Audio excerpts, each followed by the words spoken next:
Today is May 8th, 2015, and gold has been hovering just under 1200 for a while now. It's kind of in a range there, and in my opinion, gold is the driver of the precious metals market because it's the most precious metalish of the metals. Of course, silver has a much bigger industrial portion than gold, so in my opinion, the real precious metal driver is gold. When I say driver, I mean what's the vector, not the one with the most movement. Because as we saw, when gold was going up, silver went up a lot more than gold. But in my opinion, the gold price was the driver, and the silver was an accelerated version of gold. Because as you know, the gold market is much bigger than silver, and silver is most of the value of gold is in its precious metal portion. So that all being said, there have been forecasts, and there are current forecasts about where the price of gold is headed. And there has been a projection that gold will be around $880 or so. And this projection is not brand new. Several years ago, when gold did something in the chart, I heard the 900, 950, 850, 880 thing being said. So that price target that some have is nothing new. It's just being emphasized recently again because gold is not holding above 1200. Now I want to state that there is no destiny in the markets. There is nothing is for sure in the future. But I do like to know what are the, quote, odds. And odds are only based upon past data and assumptions with the past data. For example, there are always these, quote, black swan events that make the charts completely irrelevant. If there's some new use of gold that happens, or there's some use of gold that becomes obsolete, or there's some great source of gold discovered, these are the kinds of things that would totally make the old charts irrelevant. Like oil, petroleum, tar, right? Before combustion engines, there was a certain price for oil. And then the Industrial Revolution happened, and the price completely changed and is in a new vector. If we have some invention where oil will no longer be used as fuel, we're going to see a huge change, a huge permanent change in the price for oil and its projection. But right now we're living in a certain range of assumptions and historic data that we're going by. And that's what's happening with gold. We're in this set of range and assumptions and data. So recently, Ernie did a video saying that he's making a market call. He's saying gold's going to go to $880, and he thinks it's going to happen this year, or maybe less than the end of this year. And of course, that's what Martin Armstrong has been saying for several years. So my question to him was, what is the chance of that happening?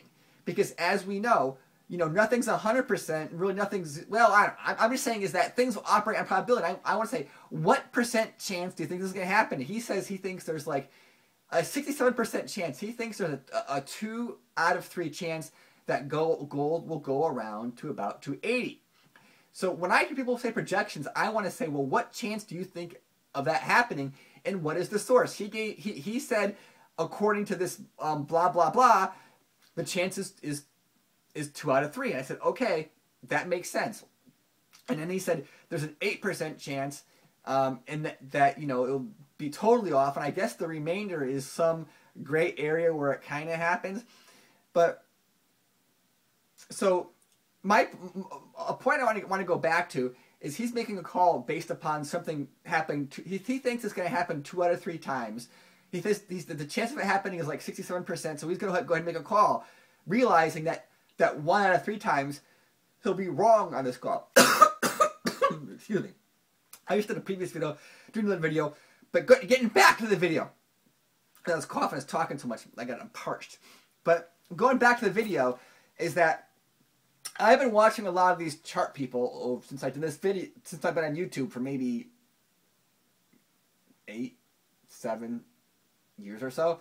And I've noticed that, yes, they're not always right, they're not always wrong, but often they're right more than they're wrong. And from what I've observed and what I've heard from people who are professionals is that the less real world utility something has, the more the charts work for them. For example, Bitcoin. Using this theory, because there is no actual real world use for Bitcoin, I mean, other than being, it's an abstract concept, the charts would work a lot better for Bitcoin than, say, a commodity that's used regularly and consumed regularly, right? For cotton, right? I mean, this has cotton, you know, we use cotton, so there's, because there's a definite industrial demand, and there's a definite agricultural supply, and there are some speculators, and there's heavy seasonal things, right? That the chart for gold would be easier to trade than the chart for cotton. That's what I've heard some traders tell me, and that's the opinion they're saying there. So I'm not saying this is absolute reality, but that's kind of one of on my own. I've observed that. I've noticed that things that the more abstract something is, the more human supply and demand there is for something, as opposed to forces of nature, the more the charts work for something. So that all being said, with gold, right? I mean, so the first thing I'm getting at is we're hearing these projections for gold's going to be under $900 probably this year. 2 out of 3 chance. Which means 1 out of 3 it won't happen, and if it doesn't happen, then it was 1 out of 3 it didn't happen. But if it does happen, my big question is, what next, right? Say, for example, gold does go to 880. 2 out of 3 chance, according to people who think they are pros at this stuff, right? Once it's there, how long will it stay there? And will it recover? How long will it recover? That's the second piece of the puzzle, of assuming the first piece is correct. And I think for most people watching this channel, that second piece is everything. That's the most important thing. Because during the silver rally, we would see big pullbacks, and then they'd correct and go back up. When it's going like this, but it's still going up, these pullbacks, right? A pullback from 1188 to 880, percentage-wise, was nothing in the silver market over a period of a couple years. I mean, that happened all the time.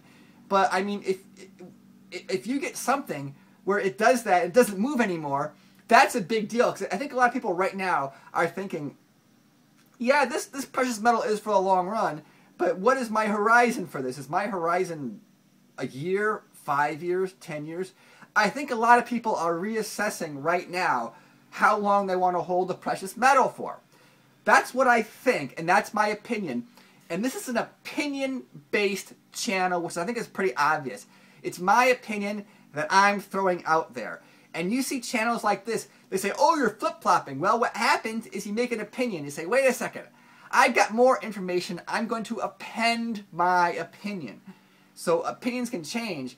And yeah, I know I was doing headstands when silver was way up there, and now I'm sounding much less big on the precious metals.